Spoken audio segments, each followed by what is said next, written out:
बिस्मिल्लाहिर्रहमानिर्रहीम। आज हम डिस्कस करेंगे कि खुदा न खास्ता पाइल्स में अगर आपको ब्लीडिंग ज्यादा हो रही है तो हम ब्लीडिंग से कैसे बच सकते हैं, इससे हम कैसे रिलीफ हासिल कर सकते हैं, क्या करना चाहिए हमें, उसके ऊपर हम डिटेल से बात करेंगे। मेरा नाम डॉक्टर उमैर है, मैं एक डॉक्टर फार्मासिस्ट हूँ।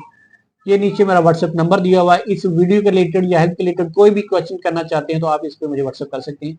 ये कुदरती अमल है। अगर आपको ब्लीडिंग होती है तो ये इंसान ऑटोमेटिकली टेंशन में आ जाता है, क्योंकि चलते फिरते रूटीन की एक्टिविटी उसकी डिस्टर्ब हो जाती है। खुदा न खास्ता कहीं पे बैठा ब्लीडिंग हो रही है, उसके कपड़े खराब हो जाते हैं और उसको जो पेन और इचिंग के अलावा ये बहुत सारी उसको टेंशन फेस करनी पड़ती है।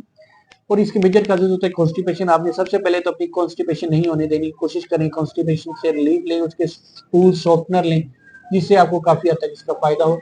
आपने फाइबर का ज्यादा से ज्यादा इस्तेमाल करना और आपकी जो स्वेलिंग जब ज्यादा होगी तो उससे ये आपका ज्यादा इशू होगा। आपने कोशिश करें उसके आइस थेरेपी, उसको आप उसको बर्फ में कपड़ा उसमें ले लें, बर्फ कपड़े में, और उसमें आप उसको अराउंडिंग और साइड पे वहां पे आप आइस थेरेपी करें जिससे जो स्वेलिंग वो कम हो जाए।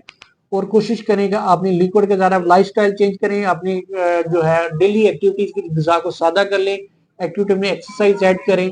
और आपने कोशिश ये करनी है कि अगर आपको जो स्वेलिंग ज्यादा है, जो ब्लीडिंग है, तो सीड्स बात का इस्तेमाल करें। आपने सेक देना है नीम गर्म पानी, आपने बैठ के आपने उसमें सीड्स बात का करना है जिससे स्वेलिंग कम होगी, इंशाल्लाह से आपकी ब्लीडिंग भी कम हो जाएगी।